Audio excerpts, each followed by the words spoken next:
আসসালামু আলাইকুম, শুভ সকাল। আজ শুক্রবার। এই যে দেখেন দর্শক ভাই, ঐতিহ্যবাহী ধানুয়াঘাটা ফরিদপুর পাবনা ধানুয়াঘাটার বিশাল বড় হাট।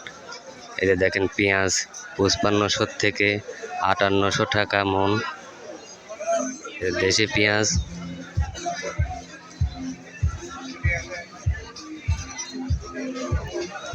আজকে পেঁয়াজের আমদানি অনেকটা কম।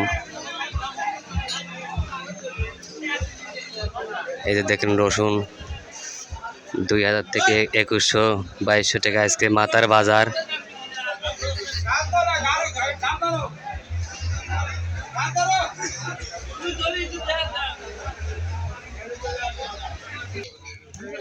এই যে দেখেন রসুন মাজারুডা 1600 থেকে 1700-1800 মাজারুডার বাজার। আজ শুক্রবারের বাজার।